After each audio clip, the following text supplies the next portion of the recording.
আজকের এই পহেলা বৈশাখের দিনটি শুধু একটা দিন না, এটা আনন্দের, ঐতিহ্যের আর একসাথে থাকার একটি উপলক্ষ। এক্সিলেন্ট কোচিং সেন্টারে আমরা বিশ্বাস করি শিক্ষা শুধু বইয়ের মাঝে সীমাবদ্ধ না, শিক্ষা মানে একজন শিক্ষার্থীর পূর্ণ বিকাশ। এখানে পড়াশোনা হয়, পাশাপাশি তাদের আনন্দের জন্য, বিকাশের জন্য খেলাধুলার আয়োজন করা হয়।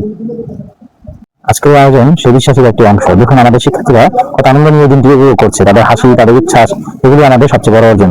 মেলাগুলোরাই আমাদের ঐতিহ্যের একটি অংশ, যেখানে আনন্দ আর সংস্কৃতি একসাথে মিশে গেছে। চেয়ার সেটিং খেলা যেমন আছে উত্তেজনা, তেমনি আছে মনোযোগ আর দ্রুত সিদ্ধান্ত নেওয়ার অভ্যাস। এই প্রতিটি খেলার মধ্যে লুকিয়ে আছে শিক্ষা, যা বইয়ের পাতায় পাওয়া যায় না, কিন্তু জীবন অনেক কাজে লাগে। আমরা চাই শিক্ষার্থীরা শুধু পরীক্ষা ভালো করুক না, তাদের জীবন অনেক ভালো করুক। তাকে খেয়াল করুন, তারা শুধু খেলছে না, তারা শিখছে কিভাবে একসাথে থাকতে হয়, কিভাবে অন্যকে সম্মান করতে হয়, কিভাবে হার জিতকে গ্রহণ করতে হয়। এটাই আসল শিক্ষা। কিন্তু পাশে আছে কাল মিলানোর আনন্দ, একসাথে থাকার অনুভূতি।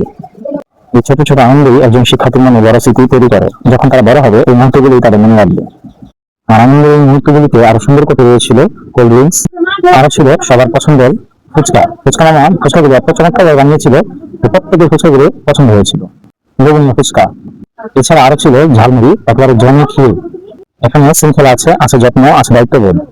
তাদের পড়াশোনা, তাদের আচরণ, তাদের মন মানসিকতা, বিকাশ, আমরা সবকিছুতে গুরুত্ব দিয়ে থাকি। আজকের এই আয়োজনটা শুধু আনন্দের জন্য নয়, এটা একটা বার্তা। একটা সুন্দর, নিরাপদ, আনন্দময় পরিবেশে শিক্ষা কতটা কার্যকর হতে পারে তার এই ছোট্ট উদাহরণ।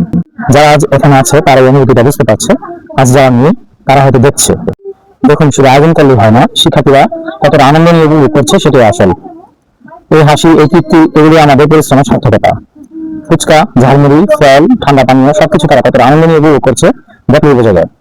আমরা বিশ্বাস করি একটি সুন্দর পরিবেশে আনন্দের মধ্যে দিয়ে শেখার সবচেয়ে বেশি কার্যকর হয়। আজকে এই ছোট ছোট মুহূর্তগুলো একদিন বড় স্মৃতি হয়ে থাকবে। সত্যি কথা বলি, যারা এখানে আছে তারা এই আনন্দটা উপভোগ করছে, আর যারা নেই তারা শুধু দেখছে। এই হাসি, এই তৃপ্তি, এগুলো শুধু দেখার জিনিস না, এগুলো অনুভব করার বিষয়। এখন অভিভাবকদের কাছে একটা প্রশ্ন, আপনি কি চান আপনার সন্তান শুধু বই নিয়ে বসে থাকুক, নাকি চান সে আনন্দের সাথে শিখুক, আত্মবিশ্বাসী হোক এবং একটি নিরাপদ পরিবেশে বড় হোক? আমরা সেই পরিবেশটাই তৈরি করার চেষ্টা করছি। শেষে একটা কথা বলি, সব কোচিং এক নয়, কোথাও শুধু পড়ানো হয় আর কোথাও শিক্ষার্থীরা জীবনটা উপভোগ করতে শিখছে। এক্সিলেন্ট কোচিং, যেখানে পড়াশোনাটা ও আনন্দ একসাথে চলে। আমাদের উদ্দেশ্যটাই হচ্ছে ভয় নয়, বরং আনন্দ দিয়ে শিখছি। যারা ভিডিওটা কষ্ট করে দেখেন অবশ্যই শেয়ার করে দিবেন। সবাই ভালো থাকবেন। আল্লাহ হাফেজ।